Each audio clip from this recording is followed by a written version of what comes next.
Eu, Paulo Roberto Cole, meu amigo agrarista Albenir Cherubini, no Papo Agrarista, aqui no 7º Congresso Nacional de Direito Agrário em Uberlândia. Albenir, a importância da contratação no agronegócio. A gente sabe que você é um especialista, autor de diversas obras, artigos sobre o direito agrário, em especial também nos contratos agrários. Fala um pouco pra gente qual que é a importância do nosso cliente, do agricultor, do proprietário rural, firmar bons contratos com pessoas que entendam do negócio que está sendo contratado, e a gente sabe das especificidades do direito agrário, tais como o ciclo agrobiológico e outros institutos de direito agrário, que é importante estar alinhados numa boa contratação. Bom, as contratações do agro em geral, como bem falou Paulo Cole aqui, eles guardam uma especialidade que é essa produção que tem uma série de riscos, e muito marcante os riscos agrobiológicos, né? A produção é sujeita a ciclos, é sujeita a intempéries, né?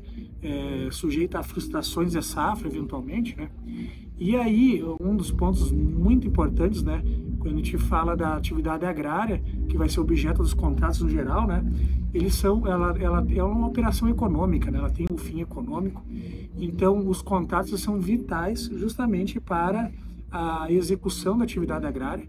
E nesse sentido, quem precisa dos contratos é muito importante que conte com profissionais especializados, lembrando sempre que é o contrato que tem que se adequar às especificidades, às necessidades de quem está contratando, jamais o contrário, né? Eu digo isso, Paulo, porque muitas vezes as pessoas acham que contratar alguém especialista em contrato ser um custo, quando na verdade é um investimento. Se a gente se der por conta que a maioria dos contratos pode ser chamados contratos sucessivos, aqueles que se prolongam no tempo, né? E se pegar o somatório dele do tempo, às vezes é uma operação econômica que envolve uma importância muito grande, né? Não é um custo você contar com um bom contrato, né? Porque às vezes não adianta querer pegar um contrato pronto da internet ou pegar alguém que não é especialista para economizar, porque essa economia pode ser cara, né? E dependendo do tipo de contrato, né? Exemplo de um arrendamento, uma parceria rural que tem todo um regramento especial que os contratantes têm que observar, deixar de acompanhar, observar algumas normas, né? Ela pode dar dores de cabeça muito grande, né? Por exemplo, uma retomada, exercício de direito de preferência, ou até mesmo questões envolvendo benfeitorias, né? Investimentos que foram feitos no solo, construções, né? Então é importante observar as particularidades de cada modalidade de contrato para que, de fato, atenda às necessidades das partes e garanta aquilo que a gente busca, né? Que é segurança jurídica. E aquilo que a gente fala também, né? Para ter uma boa relação contratual, parte-se do pressuposto de fazer um bom contrato que atenda às necessidades das partes, ter uma fiscalização também desse contrato e, por fim, um bom canal de comunicação com aquela ideia de evitar justamente problemas, né? Evitar conflitos que às vezes podem ser resolvidos com uma boa conversa, né? Com uma boa negociação. A gente sabe que no direito agrário existem contratos típicos.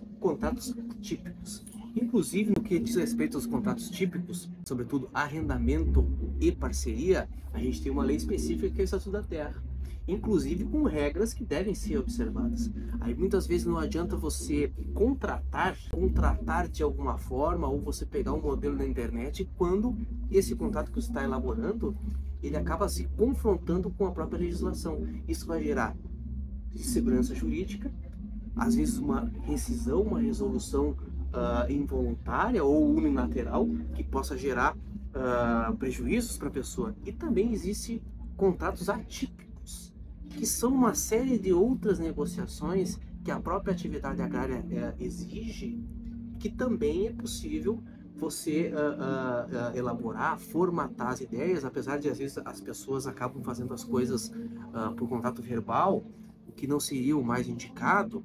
Mas a importância de, em outras negociações, que não seja só a parceria e arrendamento, você também formalizar, levando em consideração os princípios gerais dos contratos.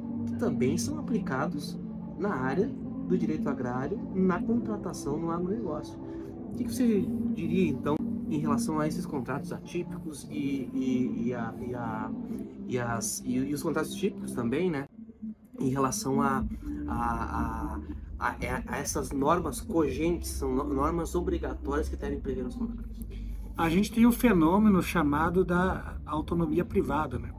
A autonomia privada, ela tem como característica espaços normativos que por vezes são balizados pelo Estado, né? E aí surgem as chamadas normas de ordem pública, normas de observância cogentes, que, se contrariadas, elas acabam gerando a nulidade do pleno direito, né? E especificamente nos contratos agrários, que se caracterizam pela cessão temporária da posse ou do imóvel agrário para fins da exploração da atividade, elas têm como característica a proteção dos recursos naturais e também a proteção social de quem está explorando sem ser o proprietário. Elas se baseiam nessas perspectivas, tanto para os contratos típicos e também para os atípicos. E aí, no caso dos atípicos, nós temos as particularidades das regionalidades, né? Então, a própria lei agrária, ela reconhece a possibilidade de celebração de contratos atípicos, né? Em algumas circunstâncias. Cito como exemplo o comodato rural, o pastoreio pecuário, contrato de entre-safra agrícola, né? Que são contratos que hoje são muito importantes, né? Embora majoritariamente, a grande maioria diz respeito a arrendamentos e parcerias rurais. E o objetivo do contrato é gerar riqueza, segurança e também proporcionar um aumento da produtividade. Quando você, por exemplo, firma um contrato de pastoreio ou uma entre-safra, você está utilizando ainda mais o imóvel, cumprindo uma função social que também é a função econômica. Então, o contrato deve ser visto também de um prisma econômico para aumentar a geração de riqueza e diversificar ainda mais a propriedade. Por exemplo, a pessoa pode firmar um contrato de arrendamento ou uma parceria florestal, uma parceria pecuária no mesmo imóvel. Para finalizar, Albenir, a gente sabe que existe hoje no Congresso Nacional um projeto de reforma do Código Civil. Em relação à contratuação, existe alguma situação, alguma crítica, alguma situação que possa gerar uma preocupação para o produtor desse novo projeto do Código Civil? Você identificou isso? Teria alguma coisa que a gente poderia trabalhar para que não seja aprovado ou que seja aprovado de uma forma diferente? Bom, o projeto do Código de atualização do Código Civil, que na verdade é quase que um Código Civil. Sim, a atualização, mas ele está tão grande que ele é quase um novo Código Civil. Isso, projeto de lei do Senado número 4 de 2025 ou 2024,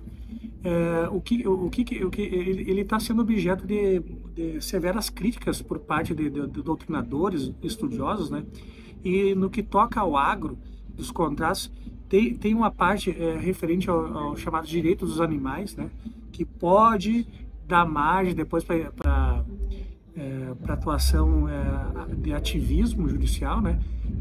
No que pode prejudicar a pecuária, né? Ou seja, a produção, a criação de animais para fins de produção agrícola. Também no campo dos contratos, existe uma crítica pela quantidade de normas, chamadas normas de cláusulas abertas, que são aquelas que trazem determinações, subjetivismos, que dão margens para quem? Justamente para os magistrados fazerem o preenchimento dessas normas aos casos concretos, né? Então, um dos fundamentos é que pode trazer determinada insegurança jurídica, né? Ou abrir margem para, eventualmente, a gente tenha uma atuação daquilo que se chama de ativismo judicial, né? Então, essas são preocupações que dizem respeito justamente a quem traz uma crítica ao projeto de reforma do Código Civil. Albenir, muito obrigado no nosso Papo Agrarista. A gente vai estar aqui no Congresso, né? E vamos fazer também outras edições com outros profissionais. Foi um prazer tê-lo aqui conosco e que tenhamos um excelente evento. Parabéns pela UBAL, pela organização, aqui o pessoal que nos acompanha nas redes vão poder apreciar as palestras, né? que a gente vai divulgar, mas com certeza será um grande evento e muito conhecimento aqui na Uberlândia, nesse 7º Congresso.